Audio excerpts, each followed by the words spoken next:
The real estate market has changed drastically the last 12 months, and a lot of people come to us and ask, is it the right time to buy? Is it the right time to sell? Is it really possible to time the real estate market? The answer might surprise you, and we're going to get into it today. First, we need you guys to hit that like button and subscribe so you never miss an update. All right, so let's get into it, Justin. So one of the first things that you need to watch in order to time the real estate market is inventory. It's much easier to time the bottom of the real estate market rather than the top. Yeah, the top, no one saw coming back in January of 2022 that we were going to crash this hard. I know people like, well, prices can't go up that fast. But guess what, you guys? I've been hearing since 2015 the market's going to crash. For sure. So yes, you have a portion of people that were right, but they were wrong in 2021. Yeah. They were wrong in 2020. So the top is much, much harder. And this is a good example. We did not see rates increasing that fast. Yeah. And it caused the prices to start dropping. So Yeah. the question is, how far will they drop? Yeah. And when it hits the bottom, how can people know? So the first thing that Michelle said is inventory. Yes. Inventory is a great indication, and you guys have seen inventory levels increase. If inventory levels continue to increase, that's not good. that's a sign that Yeah. prices will continue to go down. Once Yes. inventory stabilizes or starts to decrease, Yes. that's a sign that you're at the bottom. Yeah. For sure. Now, let's also talk about price reductions. Yes. Because that can be a sign as well, especially because inventory is kind of hard for people to follow who aren't in the real estate business on exactly how much inventory there is. For sure. But price drops they can follow. Yeah, so when we go through and look at sold properties right now, we're seeing a lot that were sold for less than they were actually listed for. So the seller reduced the price. And if we're seeing that on a consistent basis, it's not the bottom of the real estate market yet. Prices are going to continue to go down.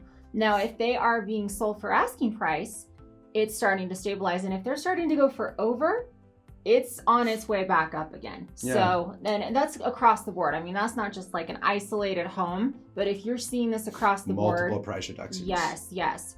Next is going to be economic levels, right? Yeah. I like a saying I heard that basically, there's certain industries that, are kind of like ocean water. When the water rises, all ships rise. When the water sinks or goes down, all ships go down. And so if we are in a recession, it's going to be hard for prices to go up. However, that's not always the case. Yeah. It depends on the severity of the recession. So when we go into more severe recessions, that's usually when prices tend to take a dip. The not so severe recessions, real estate actually ends up going up. So it's one of the harder ones to look at, but you guys can see right now, right? All the negative news that's happening, all the people that are potentially getting laid off, the job freeze hiring, all that stuff is going to be indications that right now there's still room for the real estate prices to go down. Let's talk about the news while we're on that subject. So, Justin, why is it not a good idea to trust numbers on the news? Well, so as we've been doing the show, some of the things that we've seen as we're studying the topics, as we're researching our stuff, you get conflicting data. Yeah. And these are reputable news sources that are giving these data and citing different sources, but they're talking differences of like 20% drop versus like a 10% drop. Yeah. And so it's hard to know what sources are accurate.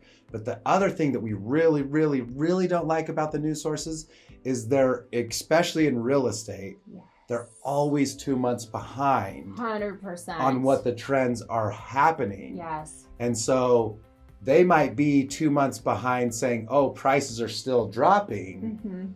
But if you talk to us, who are in the middle of it, we're saying things like, and this is not today, but when the time comes, like, wait, it's picking up. Wait, our phone is ringing more. Wait, we got multiple offers on this listing. And so that live data is going to be the most accurate, most up to date, because then when you hear about it, 2-3 months later, they're saying, hey, the market's starting to pick up again. But by then, you're kind of the last to know. And we've known this for a couple months now. You guys are just barely reporting that consistently every time. So if you truly want to time the bottom, you've got to get a reputable, trustworthy source that's not just covering it, that is in it, that is immersed in it, that is involved in it. And I'll say one caveat to that, because as you guys know, people especially real estate agents, a lot of times they have commission breath. You know, what I think is funny is when they say, you know, you ask them a question and you say, when is the best time to buy? No. That's amazing. And every realtor for how many years Yeah. has always said right now, and there's Yeah. never been a better time to buy. Dave Ramsey, he's ticking me off right now because he's been telling people for the last 5-6 months, like, no, you got to buy now, you got to buy now, you got to buy now. But if you look at these people and some of their underlying stuff, especially Dave, he's got a whole program dedicated to buyers buying their home and sellers selling their home. That's a big arm of his company. Yeah. That they get 25 to 30% of that commission on every single one that goes through there. So if he can have you buy something now or sell something now, that's making him money. And I know we make money off of it too, but just find that source that's trusted.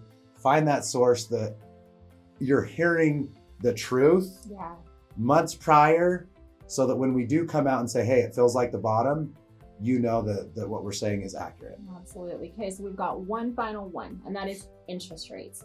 So when we start to see interest rates decrease, and if they're decreasing consistently, it's already too late. You already missed the boat. So, and that's specific with this market, since we've seen inflation go that way. It might not be all the case, but yes, you're right. With this market, as you guys start to see interest rates go down, the average buyer is going to start looking at the price of the home, seeing how much it's come down the past several months or years, depending on when we come out of this. And they're going to say, man, my interest rate is this, and the home price is this, and together my payment is this. Wow, that's pretty dang affordable. Yes. So again, it is possible to time the market. It is harder to time it when it's at its peak versus when it's at its bottom, but watch for these signs. Reach out, ask us if you have any questions, and we'll talk to you guys later. And if you live in Utah, guess what? Just relax, subscribe to the channel, watch, and when that bottom hits, we'll be there to tell you now's the time to buy. That's right. See you guys later.